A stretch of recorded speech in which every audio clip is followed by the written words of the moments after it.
we were all outside. It was in LA and it was in the winter and it was cold. And Cruz had a warming tent. And he's like, hey, and he's the only guy in there. So he's like, hey guys, it's kind of cold out. If any of y'all want to come in and, just to get out of the cold, you're welcome to. But like, I think we were all afraid he was going to try and convert us to Scientology. So I'm like, hey, it's okay. We'll stay out here, So I kind of regret not sure, I'll come in and, come in and chat with you for a bit. Particularly because I probably should have asked him about Iron Man at that point. But anyway. Hey there, everyone. Den here. Hope you're all doing well. Did you guys ever hear that story about how the success of David Cronenberg's The Fly nearly led to one of the most ill-informed and silliest Spider-Man movie ideas ever? Thankfully, that film never got made. And have you ever wondered why movie budgets are just so important and how come they are a whole lot more than just numbers? And speaking of secrets and behind the scenes, I've got a really funny story for you involving none other than Tom Cruise, or at least Tom Cruise's ear, and the absolute chaos it caused on the set of Michael Mann's Collateral. But before we dive into these captivating stories, let me introduce my esteemed guest. He is the wizard behind the makeup in iconic productions like 1990s It miniseries, Fright Night 2, The Texas Chainsaw Massacre 2, and of course one of my favorite movies of all time, RoboCop. Please welcome the legendary makeup maestro, monster fan, comic book expert, Bart Mixon. But before we unravel these mysteries from Bart, a quick reminder to all of you horror and movie aficionados out there, Den of Horror just isn't about celebrating the genre of horror, it's also about celebrating movies and shining a spotlight on the unsung heroes of the film world. So make sure to hit that subscribe button. Now without any further ado, welcome Bart.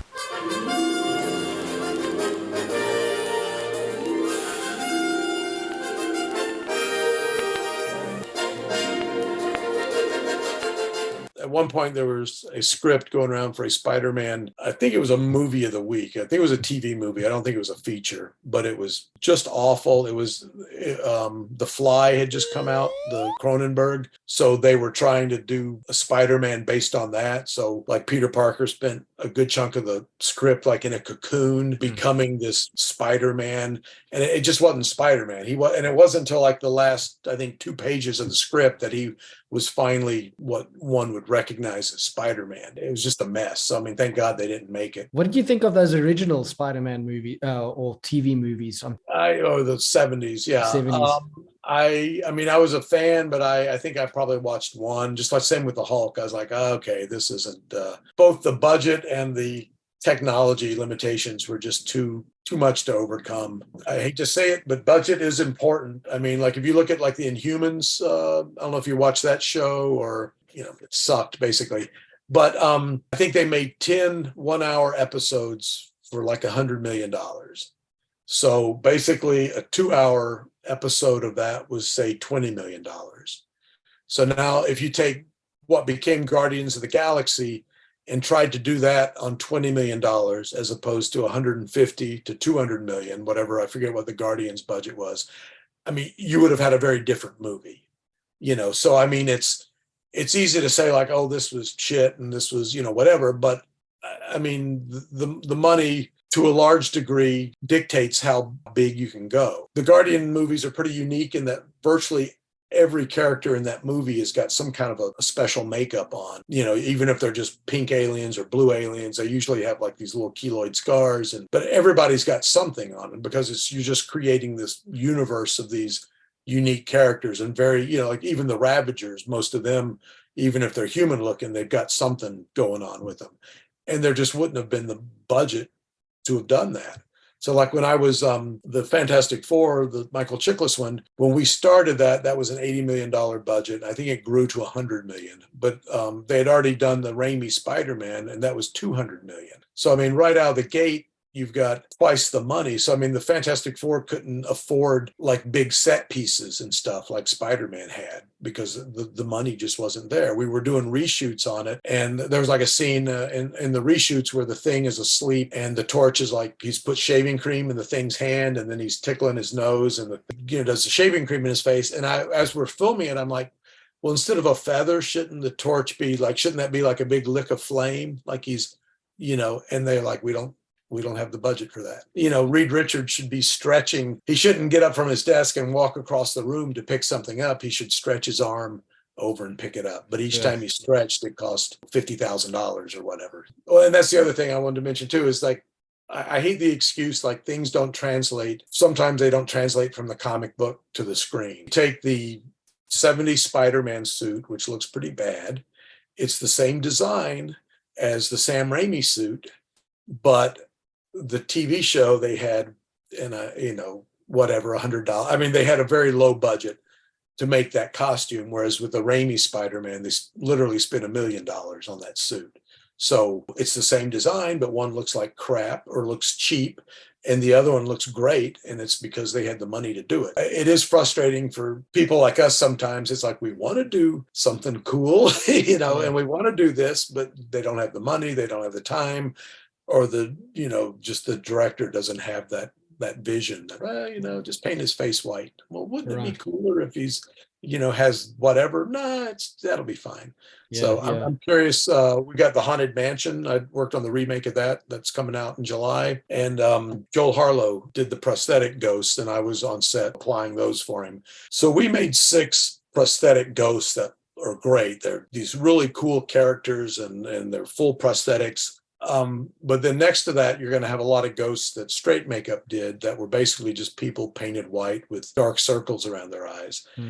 So I'm curious to see how the two of those are going to exist in the same world, because you're going to have this real cool looking, prosthetic character. And then you're going to have, and from the trailer, everything looks promising. So hopefully they've been able to find a balance. If I'm correct, you worked with Tom Cruise on Collateral? Yes. I was on that show. I was doing some victims. I almost applied his ear when he gets shot in the ear. I did a test on a double for the director. Matthew Mungle was the makeup designer on the show. For whatever reason, he told him from the outset that he was not going to go on set. So there was a buddy of mine, Jamie Kellman, who actually got me on Iron Man.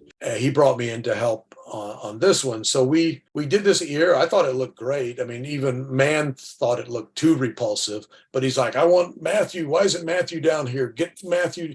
And Matthew's like, I'm not coming down there. It's like, that was not in the, and when Mann had done the Ali with Will Smith, they had done something, I guess, I don't remember if Will's ears didn't stick out far enough. They did something where they basically glued Will's ear down and put like a fake ear over it. I remember being on the phone with Matthew and with Michael Mann, they're yelling. And Michael Mann's like, get, Greg Canham, who did the Will Smith ears. He goes, get him, we're going to have him do it. And Matthew's like, I don't care. He's like, fine, do it.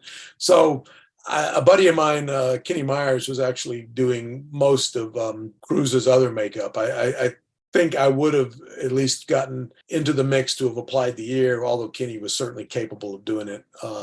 So that was disappointing that I didn't get to. But I thought it looked great. I mean, even when they were building it, that was right after Mike Tyson had bit the end of the guy's ear off. But that was the reference that Mann had given Mungle to do, so that's pretty much what it looked like. And then he's like, oh, that's disgusting, that's too, and it's like, well, what do you want? That's what you told us to do. So it was a weird deal, because I was kind of caught in the middle between these two guys. Come down to set. I don't want to come to set. Well, I'm going to give the job to somebody else. Fine, give the job to somebody. So anyway, so I did not get to, I think I met him kind of peripherally. In fact, there was one night we were all outside. It was in LA, and it was in the winter, and it was cold, and Cruise had a warming tent, and he's like, hey, and he's the only guy in there. So he's like, hey guys, it's kind of cold out. If any of y'all want to come in and, just to get out of the cold, you're welcome to. But like, I think we were all afraid he was going to try and convert us to Scientology. So I'm like, hey, it's okay. We'll stay out here, so I kind of regret not sure, I'll come in and, chat with you for a bit. Particularly because I probably should have asked him about Iron Man at that point. But anyway. Hey everyone, don't forget to tune in next time where Bart spills the beans on some of the actors that he has worked with, who was the most fun to work with, and of course, who wasn't. Thank you all for watching. And remember, if you are a fan of horror or simply the magic of movies, then hit that like button, subscribe, and set your reminder and do all of that funky stuff. On that note, see you next time. Stay safe, stay happy, and most of all, stay horror. Gaze into the abyss.